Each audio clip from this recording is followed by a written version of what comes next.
All right, so now we're in the Hopunion's pelletizing factory, which you can hear by the monstrous noise going on, where they're taking whole hops, these big, huge bales of whole hops, and turning them into the pellets.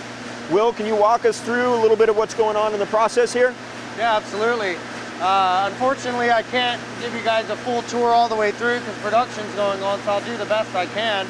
But as Olin said, we take 200-pound bales and load them into the bale breaker. That's the first spot here.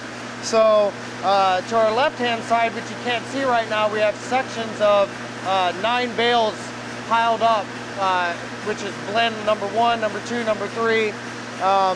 Those will be put right in front of the bale breaker here. Right now, they've already put 6 bales in and they've got 3 left. So what will happen is they'll lay the bales down in these bale breakers, and essentially there's knives in there that take it from this compressed state into more of like a fluffy state, like what you would find in bags that are packed by Morebeer or any other homebrew supplier. That is a big brick of hops. Yeah, it's a 200-pound brick of hops, basically. And so the bale breaker will break them up into fluffier pieces, and then on the other side of the bale breaker is a hammer mill. That's actually what pulverizes the material into the sizes, and we have different screens that we use. The more oily a hop, the bigger the screen. If you try to push it through too small of a screen, it will gunk up on you. These are Northern Brewer today. They're kind of like mid-alpha, mid-oil range, so the screen's probably the mid-size. In the long run, it makes the same size pellet. It's just trying to get too small oily pieces. You get an oil ball versus a pellet. So once it's done getting pulverized, it goes into the top tank where everything's mixed. So if we're doing pellet blends, we'll have 9 different hops going in. They'll blend it into that one pellet that we were talking about earlier. From there, it drops into a lower tank, which feeds the auger, which we'll show you in a little bit. And as the lower section's feeding the auger, the upper section's blending the second round. So that way, production never stops. We run 2 shifts from November to April. And during that time, we process about 5 million pounds of hops are made into pellets. That's a lot of hops. Which is a big number for us. Last year we did about 3.5 million. This year we're doing 5, and next year we're anticipating about 7. So business is good. And that's because of the increase in the craft brewery and home craft brewing. brewing's growing just insane. This year, like 700 breweries alone are opening up in America. A lot of them are coming to us as their supplier, which is great. And we're just trying to keep up with demand. So we actually, this time next year, we're going to have a new pellet mill.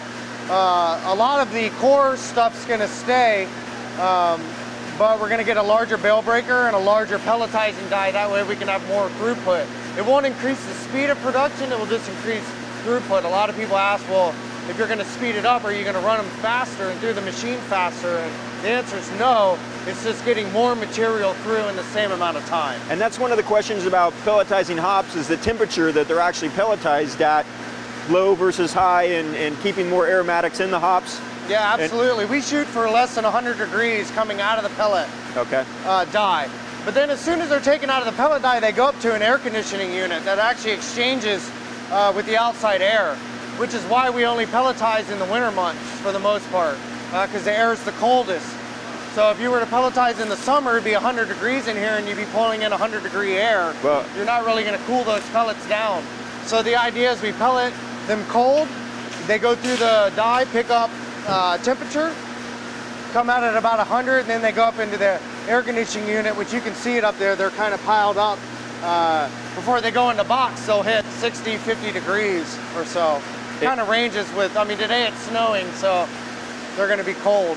Right now being 25 degrees, perfect temperature for pelletizing hops. So, yeah, exactly. So the rest of the machinery, this big tank that you see in front, basically what it does is recycles all the particulate matter. So as it's going into the box, there's a shaker table that recycles all the fines, is what we call them. And it cyclones them down and then pushes them back into the system.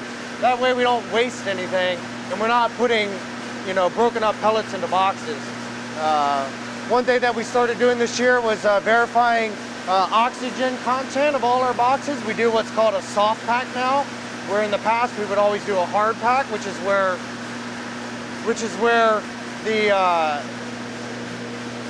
nitrogen and vacuum sucks the brick so hard that a lot of brewers would complain that they would have to go up on top of the brew deck and throw the box over to break it up before they could dose it into the kettle. So we decided from a quality standpoint to move to a total soft pack, which is 100% nitrogen purge and then a very small vacuum that makes everything, you know, tight in the box, but when you open it, you can just scoop the hops out, which is really nice.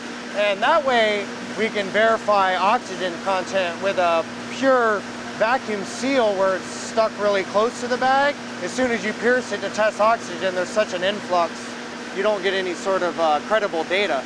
So a soft pack actually allows us to verify oxygen content, and we shoot for 0%. With like 0.2% being, or 2% being our maximum cutoff, where we shut down the pellet mill and figure out what's going on. We haven't had to do that because everything runs really smooth here, so. Perfect.